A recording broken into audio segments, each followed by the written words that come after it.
कार्यक्रम के आरंभ में ही बात बता दूं, आज के कार्यक्रम के कमेंट बॉक्स में डेट ऑफ बर्थ, टाइम और प्लेस देना ना भूलिएगा और रविवार का कार्यक्रम अर्थात कल का कार्यक्रम अवश्य ही देख लीजिएगा।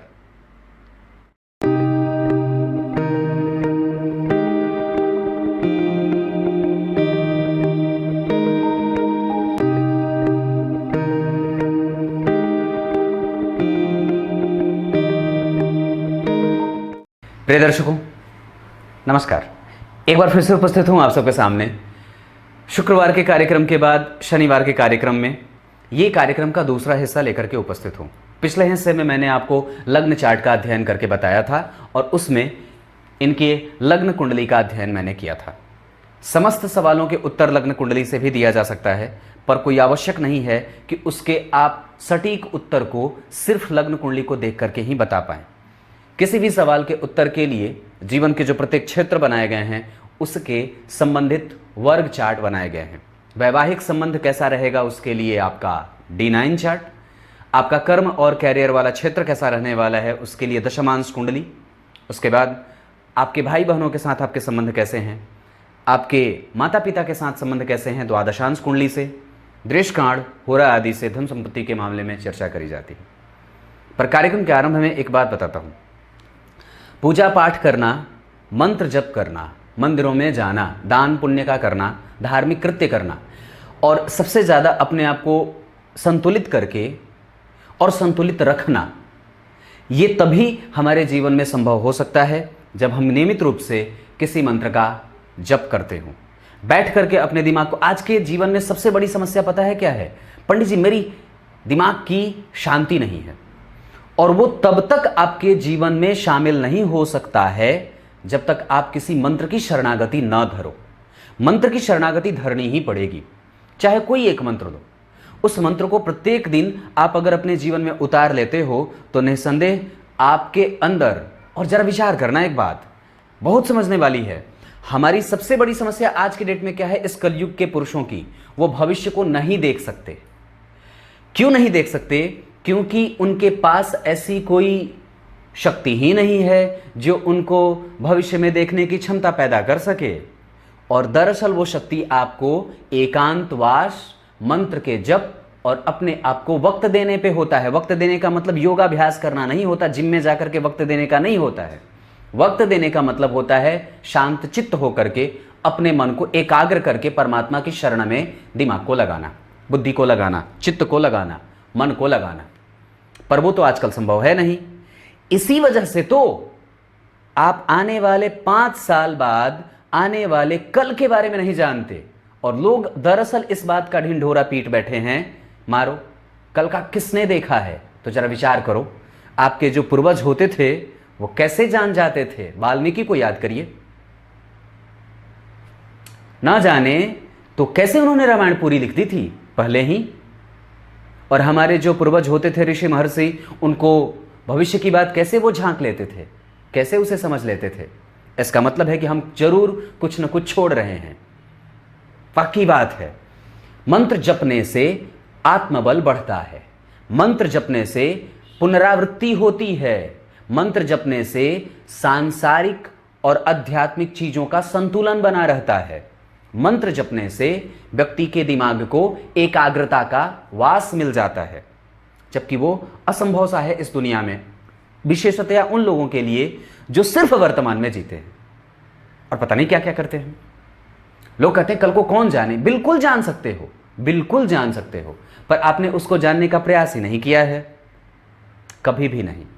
आइए यहां लेके आता हूं। कार्यक्रम के आरंभ में ही जो बात मैंने बोली है उस पर गौर करने की बात है। आप अगर मंत्र के शरण में जाओगे, मंत्र ही ब्रह्म है, ब्रह्म कोई दूसरा नहीं है, उसकी शक्ति मंत्र में ही निहित है। बस इतनी सी बात है। आइए लेके आता हूं इधर विषय पे। आज इनकी कुंडली में मैंने लग्न के बाद दशमांश बनाया है। अब एक बात और आपको बता दूं, यहां पे लग्न बहुत अच्छा बना था इनका, कुंडली बड़ी अच्छी भी थी, पर एक बार मैं इनकी कुंडली का दशमांश देखना चाहूंगा, कर्म क्षेत्र कैसा है। दशमांश देखने से पहले सबसे पहले आपको जन्म कुंडली के दशम स्थान को देख लेना चाहिए।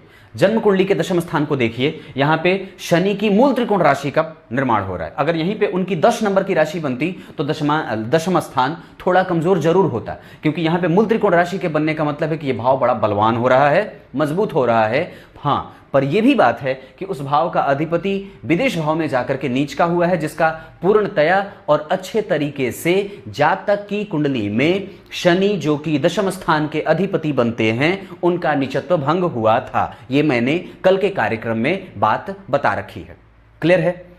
परंतु जब हम इस कुंडली में दशम स्थान के अधिपति शनि के नक्षत्र को देखते हैं तो वो भरणी नक्षत्र में बैठे हैं, जो कि शुक्र का नक्षत्र होता है। उस नक्षत्र का अधिपति शुक्र आपकी कुंडली में स्वग्रही होकर के लग्न को बलि बनाने का काम कर रहा था। ये बात एक अच्छी स्थिति बनी कि लग्न के अधिपति जन्म कुंडली में लग्न में बैठे तो व्यक्ति अगर प्रवृत्ति के हिसाब से सोचे तो कोई भी ऐसा कृत्य नहीं है जो वो नहीं कर सकता है। समझ में आ रही है, क्योंकि उसका लग्न बलवान है, मजबूत है। इस भाव का अधिपति अगर यहीं बैठ जाए तो लग्न बली हो जाता है। और यही बात यहां भी समझने वाली है। ये शनि भरणी नक्षत्र में बैठे हैं, जो कि उनके मित्र का नक्षत्र होता है, जो कि खुद लग्नेशी हैं। अब आपको और निकट से एक बात समझाता हूं। अब इसी चीज को आप यहां पे ये देख लो कि सूर्य और चंद्रमा में ज्यादा बलवान कौन है।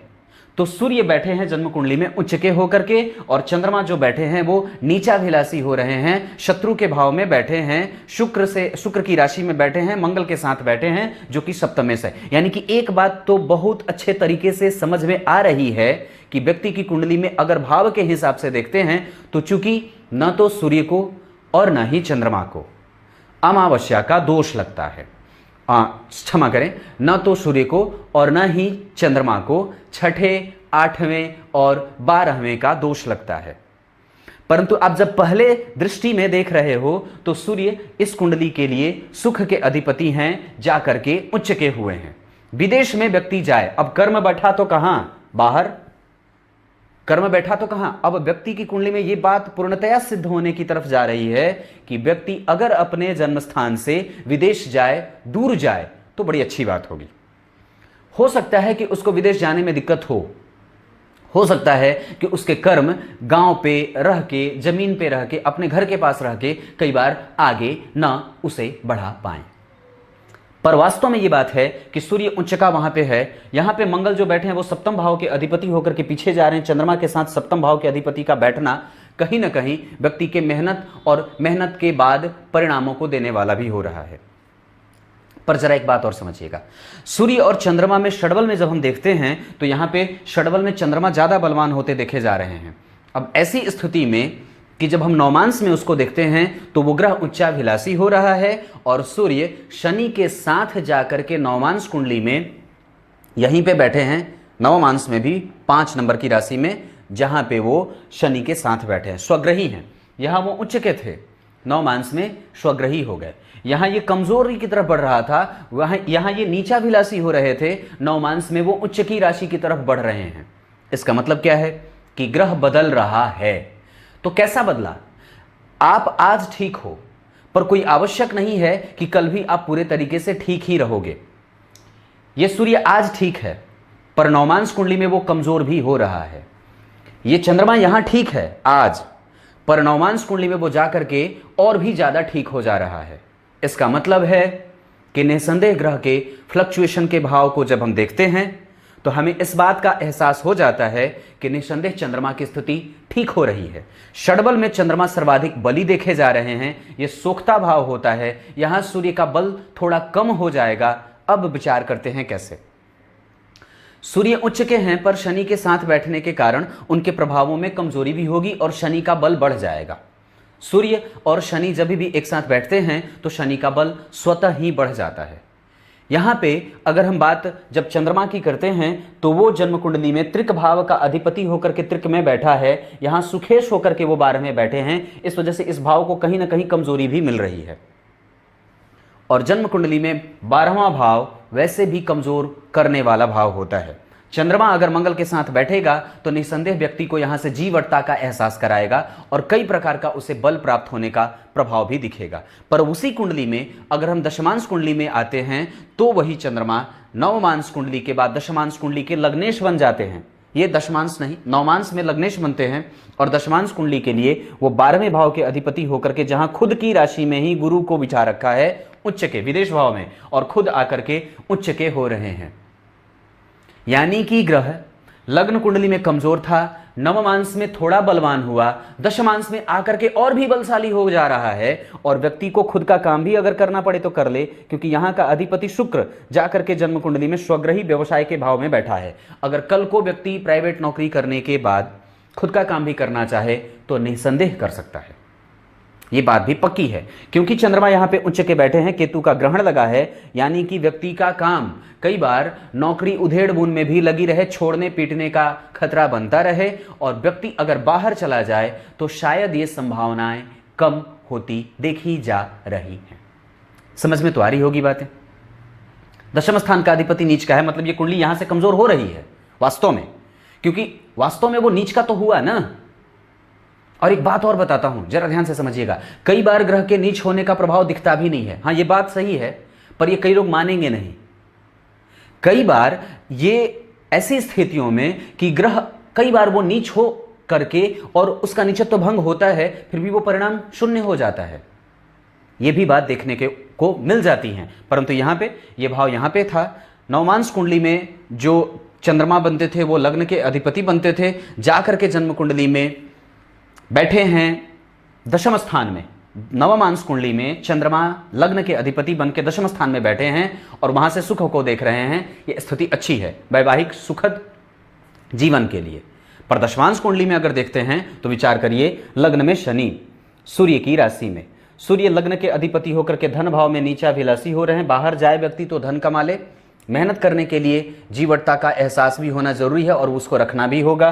पर व्यक्ति का कर्म क्षेत्र अच्छा है क्योंकि दशम स्थान में ही चंद्रमा उच्च के हैं, लेकिन लगा है ग्रहण, इस वजह से मन थोड़ा परेशान रहेगा। कई बार व्यक्ति अपना काम बदले, कई तरह का काम बदले और कई तरीके से व्यक्ति अपने आप को प्रभावित करते हुए नजर आता है। एक जगह पे टिक करके काम करेगा तो नहीं होगा, उसका दिमाग बार बार भटकेगा अपने काम के प्रति और तब तक उसको मानसिक शांति नहीं मिल सकती है जब तक व्यक्ति खुद का काम न कर ले। ये बात भी दिखती है। बाहर निकलेंगे तो काम आसानी से होगा। और दशम स्थान में, दशम स्थान की स्थिति बड़ी अच्छी बनी है। दशमांश कुंडली में मंगल का पंचम भाव में मित्र की राशि में बैठना और यहाँ के अधिपति होकर के गुरु का विदेश भाव में जाना, साथ ही साथ वहाँ से पांचवी दृष्टि से सुख भाव को देखना। यहाँ पे मंगल की राशि बनी है।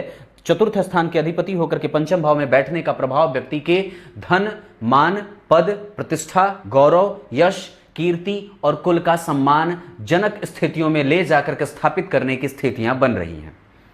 दशमांश कुंडली में नवम भाव का अधिपति मित्र की राशि में एक त्रिकोण का अधिपति होकर के दूसरे त्रिकोण में बैठा है और साथ ही साथ उसके उस भाव से गुरु केंद्र में है। इस भाव पे गुरु की दृष्टि है। ये मंगल अच्छी स्थिति को दिखाने वाले बन रहे। व्यक्ति किसी भी क्षेत्र में काम करे तो प्रभाव ठीक है।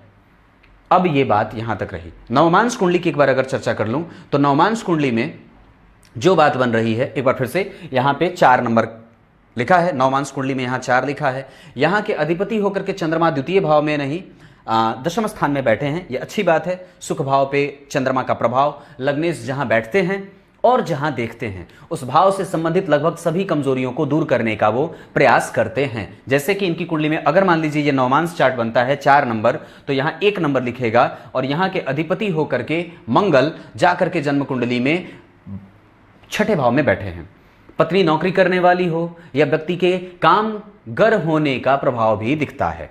कई बार पति और पत्नी दोनों काम करने वाले होते हैं और दाम्पत्य ऐसे अगर देख रहा हूं तो व्यक्ति की पत्नी संतुलन पैदा करने वाली, चंचल नेत्रों वाली और सुमधुर वाणी को बोलने वाली होती हैं। लक्ष्मी प्रदा और लक्ष्मी प्रदायक भी होती हैं क्योंकि लग्न के अधिपति जो चंद्रमा बन रहे हैं वो भरणी नक्षत्र के बैठे हैं, जिसका अधिपति, नक्षत्र का अधिपति शुक्र नीच का है, परंतु उसके नीचत्व को बुध भंग कर रहे हैं।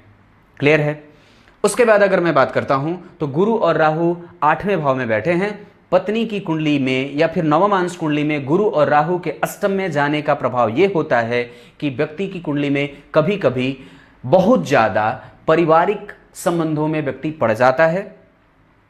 कई बार वो अपने आप को भूल जाता है, कई बार वो परिवार को भूल सकता है और कई बार वो ईगोसेंट्रिक भी हो जाता है। बहुत ज़्यादा इमोशनल होने के कारण कई बार उसको तकलीफ का सामना भी करना पड़ता है। ये बात यहाँ तक खत्म करता हूँ।